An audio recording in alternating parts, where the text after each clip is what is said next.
बिस्मिल्लाहिर्रहमानिर्रहीम। आज हम फिज़िक्स 9 चैप्टर नंबर 4 के शॉर्ट रिस्पांस क्वेश्चंस जो कि फेडरल बुक की नई बुक जो नेशनल बुक फाउंडेशन की है उससे है, उनको हम डिस्कस करेंगे। तो सबसे पहले अगर आप हमारे चैनल पे नए हैं तो चैनल को सब्सक्राइब कर लें और बेल आइकन को प्रेस करें ताकि हर नए आने वाली वीडियो आपको मिल सके।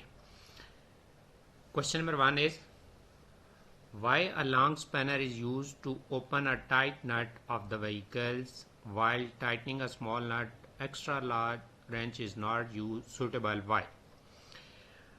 अब देखो कि जब आप नट को ओपन करते हो तो हमारे पास टार्क प्रोड्यूस होता है। टार्क का आपको पता है कि रोटेशनल इफेक्ट होता है फोर्स का। अब टार्क का फार्मूला होता है force multiply by moment arm होता है।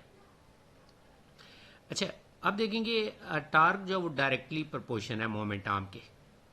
इसका मतलब है कि अगर आपके पास मोमेंट आर्म की वैल्यू ज़्यादा होगी तो आपके पास टार्क भी ज़्यादा हो जाता है। तो अब लॉन्ग स्पैनर नीचे फिगर पे देखें कि लॉन्ग स्पैनर जब आप यूज़ करते हैं तो फिर आपके पास टार्क जो होता है वो इंक्रीज़ होता है, और टार्क जब इंक्रीज़ होता है तो इसकी वजह से क्या होता है कि वो नट जो होता है वो ईजिली ओपन हो जाता है। लेकिन अगर आप स्मॉल नट को लॉन्ग स्पैनर से टाइट करेंगे तो उस केस में क्या होगा कि स्मॉल नट के ऊपर बहुत ज़्यादा टार्क एक्ट करेगा, और जब ज़्यादा टार्क एक्ट करेगा तो आपके पास स्मॉल नट जो होता है वो आपका ब्रेक हो सकता है, वो आपका डैमेज हो सकता है। तो इसलिए हम स्मॉल नट के लिए लॉन्ग स्पैनर को यूज़ नहीं करेंगे। उसके बाद ये नेक्स्ट क्वेश्चन है, why door knobs are fitted at the edge of the door, what will happen if the door knob is at the middle of the door. अब देखें कि डोर नॉब जो होती है, डोर का जो हैंडल होता है, नीचे देखें डायग्राम के ऊपर कि ये जो ना ऐसे एज पे लगा होता है। इस साइड पे ये डोर की एक्सिस ऑफ रोटेशन है या हिंजेस होते हैं, ये हिंजेस हैं इस साइड पे जहाँ पे डोर रोटेट होगा। अच्छा, अब देखें कि वही टार्क का formula force into moment arm है। तो अब जब एजेस पे डोर नॉब होता है तो डी की वैल्यू यानी मोमेंट आर्म की वैल्यू लार्ज होती है। अब जब लार्ज मोमेंट आर्म की वैल्यू है तो फिर आपका ज़्यादा टार्क प्रोड्यूस होता है, कम फोर्स अप्लाई करके ज़्यादा टार्क आपका प्रोड्यूस होगा, और डोर जो होगा वो ईजिली ओपन भी हो सकता है और शट भी हो सकता है। लेकिन अगर यही डोर नॉब जो है यहाँ पे मिड पे आ जाए, यहाँ पे आ जाए, तो उस केस में देखें कि मोमेंट आर्म जो होता है वो डिक्रीज हो जाता है। अब जब मोमेंट आर्म डिक्रीज होगा तो फिर आपको टार्क प्रोड्यूस करने के लिए ज़्यादा फोर्स अप्लाई करनी पड़ेगी, और फिर थोड़ा सा जो है ना वो डिफ़िकल्ट हो जाएगा डोर को ओपन करना या शट करना। उसके बाद नेक्स्ट क्वेश्चन है कि if you drop a feather and a bowling ball from the same height, which will reach the terminal velocity first and which one of them will hit the ground first. देखो कि कहता है कि अगर आप एक बॉल को और एक फेदर को, ये डायग्राम के ऊपर शो किए गए, इनको अगर आप ड्रॉप करते हो तो कौन सा टर्मिनल वेलोसिटी पहले गेन करेगा और ग्राउंड को हिट कौन सा पहले करेगा। अब टर्मिनल वेलोसिटी आपको पता है कि वो वेलोसिटी होती है जिसके साथ ऑब्जेक्ट जो है ना वो कांस्टेंट वेलोसिटी के साथ नीचे की तरफ आता है, उसे हम टर्मिनल वेलोसिटी का नाम देते हैं। अच्छा, अब देखेंगे यहाँ पे डायग्राम के ऊपर देखें कि जो फेदर है इसके ऊपर जो है ना आपकी अपोजिंग फोर्स या एयर रेजिस्टेंस ज़्यादा एक्ट करेगी, तो इसकी वजह से क्या होगा कि जो फेदर होगा ये आपका पहले टर्मिनल वेलोसिटी गेन करेगा और बॉल जो होगी वो नीचे फॉल करती जाएगी। अब जब टर्मिनल वेलोसिटी इस पहले गेन करेगा तो ये आपका फिर जो फेदर होगा ये स्लो हो जाएगा। अब ये स्लो हो जाएगा और बॉल जो होगी उसकी स्पीड ज़्यादा है, तो इसलिए आपके पास क्या होगा कि बॉल ज़्यादा स्पीड के साथ नीचे डाउनवर्ड फॉल कर रही है, तो इस वजह से क्या होगा कि बॉल जो होगी पहले आके ग्राउंड को हिट करेगी और फेदर जो होगा वो बाद में आके अर्थ को हिट करेगा। उसके बाद नेक्स्ट क्वेश्चन है, why do ice cat effortlessly slide on the ice while your shoes cause skidding. अच्छा, अब देखिए आइस कैट, ये आपके सामने ऊपर जो पहली फिगर है इसमें शो किया गया कि ये शू के नीचे ये आइस कैट लगा हुआ है।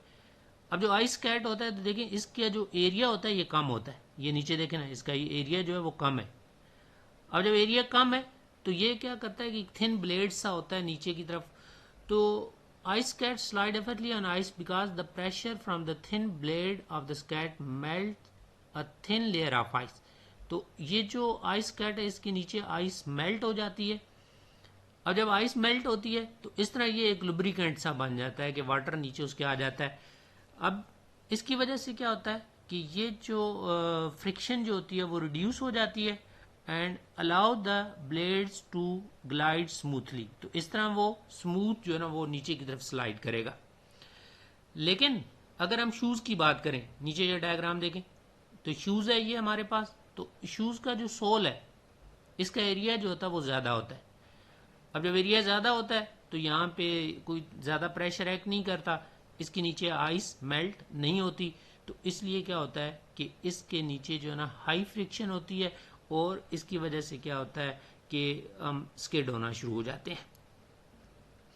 उसके बाद जी नेक्स्ट क्वेश्चन है, explain why it's difficult to push a car on flat tyre then inflated one, what happen to the frictional force between the tyre and the road. अब देखेंगे एक फ्लैट टायर मीन के उस tyre में से हवा नहीं है, जिस तरह ये पहला टायर शो किया गया है इसमें हवा नहीं है तो ये फ्लैट है, और दूसरा जो है ना ये इनफ्लैटेड है। अब फ्लैट टायर को हम डीफ्लैटेड टायर भी कह सकते हैं कि जिसमें से हवा निकली हुई है।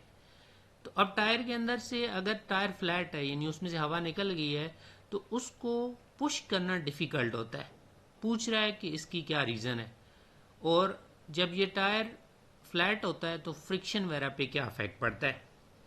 तो देखो कि जब टायर डी फ्लैट होता है या फ्लैट होता है तो it become more flexible and lose its rigidity, कि टायर जो है ना वो कम रिजिड हो जाता है and this flexibility make it harder to roll. अब जब वो फ्लेक्सिबल हो जाता है तो उसकी वजह से क्या होता है कि वो रोल होना थोड़ा मुश्किल हो जाता है and it require more effort to pull. तो उसको जो है ना पुल करना, उसको मूव कराने के लिए फिर आपको ज़्यादा एफर्ट चाहिए होती है, और इसकी वजह से फिर क्या होता है कि फ्रिक्शन भी इंक्रीज हो जाती है। जब टायर में हवा नहीं होती तो फ्रिक्शन भी इंक्रीज हो जाती है। On the other hand when the tyre is inflated mean कि जब टायर के अंदर हवा है तो इट बिकम रिजिड, टायर जो होता है वो सख्त हो जाता है, रिजिड हो जाता है and maintains its shape and making it easier to roll and require less effort to pull. तो इस तरह जो है ना उसको आप इजीली रोल कर सकते हैं और उसको लेस एफर्ट आपको चाहिए होगी जब ये टायर आपका इन्फ्लेटेड होगा, यानी टायर के अंदर जब हवा होगी तो वो इजीली रोल हो जाएगा।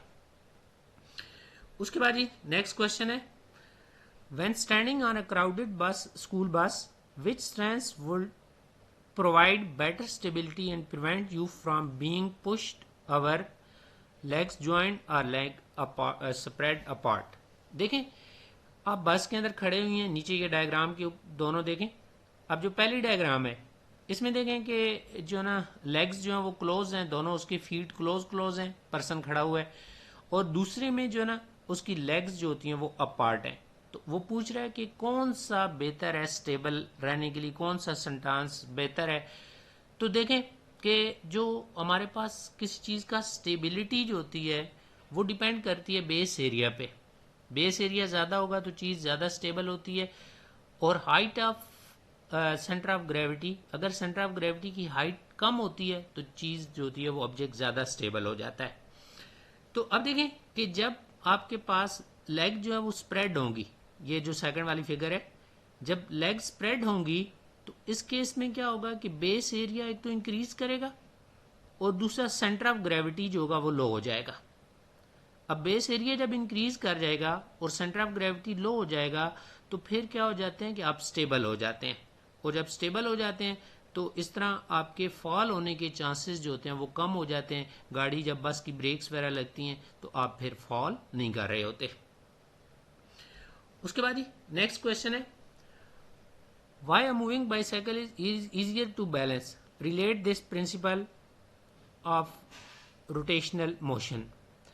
तो अब देखें कि rotating wheel creates a stabilizing force, कि रोटेटिंग व्हील जो होता है वो एक स्टेबल करने वाली फोर्स एक्ट करता है बाईसाइकिल के ऊपर। तो इस तरह बाईसाइकिल जो होती है वो फॉल नहीं करती। अब the rotating wheel of the bicycle possessed angular momentum, angular momentum कब होता है कि जब कोई चीज़ स्पिन करती है तो उसका मोमेंटम जो होता है वो एंगुलर मोमेंटम होता है। तो जब बाईसाइकिल के व्हील रोटेट करते हैं तो वहाँ पे एंगुलर मोमेंटम जो होता है वो प्रोड्यूस होता है। और जो डायरेक्शन ऑफ एंगुलर मोमेंटम होती है it is along the axis of the wheel. जो एंगुलर मोमेंटम की डायरेक्शन होती है जो व्हील की एक्सिस यानी कि व्हील का जो एक्सल होता है उसके अलोंग एक्ट करती है। और इसकी वजह से क्या होता है कि the bicycle does not tilt. तो बाईसाइकिल जो होती है वो गिरती नहीं है। लेकिन जब बाईसाइकिल रेस्ट पे होगी तो आपको पता है कि उसमें कोई एंगुलर मोमेंटम नहीं होगा। और जब एंगुलर मोमेंटम नहीं होगा तो उस केस में क्या होती है कि बाईसाइकिल जो होती है वो फॉल कर जाती है। उसके बाद जी नेक्स्ट क्वेश्चन है, why is a pencil standing on a tip unstable and what factor affect the stability of the object balanced on a point. देखेंगे जो हमारे पास पेंसिल है, अगर पेंसिल को हम जो है ना वो वर्टिकली स्टैंड करते हैं तो वो अनस्टेबल होती है।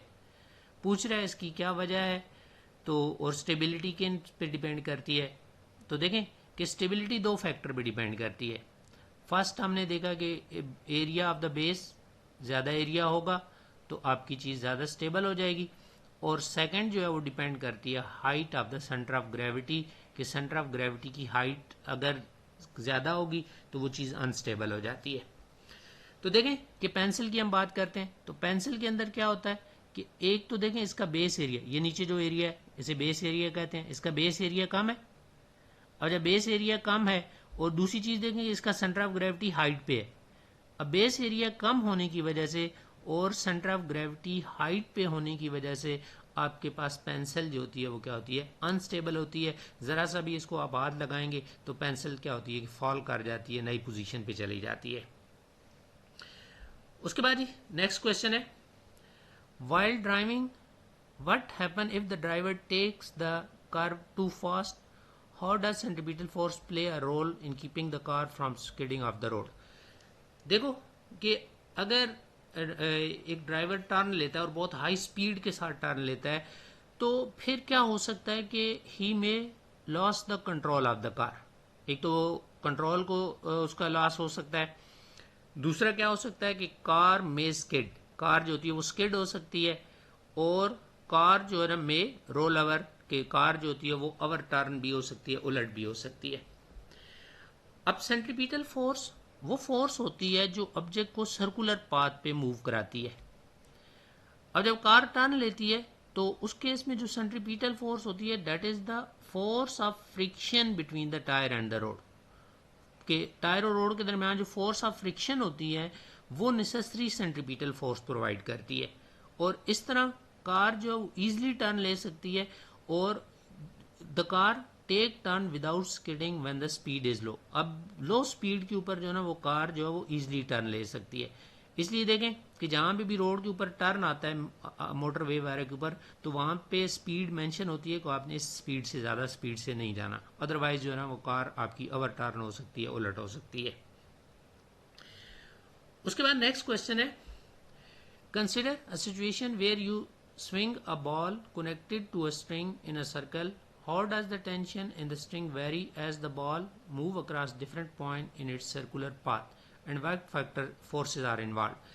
देखें ये साइड पे डायग्राम के ऊपर देखें कि आपके पास एक बॉल है, इसको आप रोल कर रहे हो, इसको आप स्पिन करा रहे हो, सर्कल में मूव करा रहे हो। आपने एक स्ट्रिंग अटैच की हुई है एक, तो इसको ऐसे सर्कल में स्पिन करा रहे हैं। अच्छा अब देखें कि जब ये आपका बॉल सर्कल में मूव करेगा तो टेंशन जो होगी उसकी वैल्यू चेंज होगी। जब आपके पास टॉप पे होगा, ये इस तरह ये टॉप पे, ये देखें सामने, जब ये टॉप पे बॉल होगा तो इस केस में क्या होगा कि इसका वेट भी डाउनवर्ड होगा और टेंशन भी डाउनवर्ड होगी। तो इस तरह क्या होगी कि इस केस में जो टेंशन होगी वो मिनिमम होगी, क्योंकि वेट भी नीचे की तरफ एक्ट कर रहा है और टेंशन भी, तो वेट जो है ना वो सेंट्रीपिटल फोर्स वेट भी प्रोवाइड कर रहा है। तो इस तरह आपके पास टेंशन जो होगी वो मिनिमम होगी जब ये टॉप के ऊपर आपके पास बॉल होगा।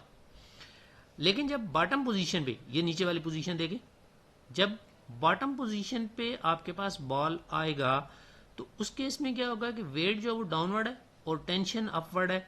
तो इस तरह क्या होगा कि अब जो आपके पास जो टेंशन होगी वो ज़्यादा एक्ट करेगी, क्योंकि अब वेट डाउनवर्ड है। अब वेट के डाउनवर्ड होने की वजह से क्या होगा कि टेंशन जो होगी वो ज़्यादा एक्ट कर रही होगी। अच्छा, अब जो फोर्सेस इस पे इन्वॉल्व हैं वो आपके पास सेंट्रीपिटल फोर्स है जो कि इसको सर्कल में मूव कराएगी। टेंशन होगी, स्ट्रिंग के अंदर जो फोर्स एक्ट करती है उसे हम टेंशन का नाम देते हैं। और नेक्स्ट हमारे पास वेट होगा बॉल का जो कि आपके पास डाउनवर्ड एक्ट कर रहा है। तो ये 3 फोर्सेस जो हैं वो एक्ट कर रही होगी। नेक्स्ट क्वेश्चन है, why is it important for communication satellite in geostationary orbit to maintain a specific speed. अब देखो कि हमारे पास जो जियो स्टेशनरी सैटेलाइट्स होता है वो ये अर्थ है हमारे पास, तो ये अर्थ के साथ साथ मूव करता है, यानी जिस स्पीड के साथ अर्थ रोटेट हो रही है उतनी स्पीड के साथ वो अर्थ के अराउंड मूव करता है। अब जो सैटेलाइट की ऑर्बिटल स्पीड होती है वो 2πr/t होती है, यानी इसकी जो स्पीड होती है वो डिफरेंट ऑर्बिट्स के अंदर डिफरेंट स्पीड होती है। A satellite has to move at a certain speed to balance out the gravity. एक सर्टन स्पीड से मूव करना पड़ता है ताकि वो ग्रेविटी को बैलेंस कर सके, अर्थ पे आके हिट ना करे। अदरवाइज जो है ना, अगर वो स्पीड उतनी नहीं होगी तो वो ऑर्बिट नहीं कर पाएगा, अर्थ के अराउंड ऑर्बिट नहीं करेगा, अर्थ पे फॉल कर सकता है। A geostationary satellite must move at a speed equal to the earth rotational speed. कि जियोस्टेशनरी सैटेलाइट जो होता है उसकी स्पीड जितनी अर्थ की स्पीड होती है उतनी ही इस सैटेलाइट के उसके अराउंड स्पीड होती है। Otherwise it will not move in geostationary orbit. अगर उसकी वो स्पेसिफिक स्पीड नहीं होगी तो वो जियोस्टेशनरी ऑर्बिट्स के अंदर मूव नहीं करेगा और इसलिए वो कम्युनिकेशन के लिए भी फिर यूज़ नहीं हो पाएगा।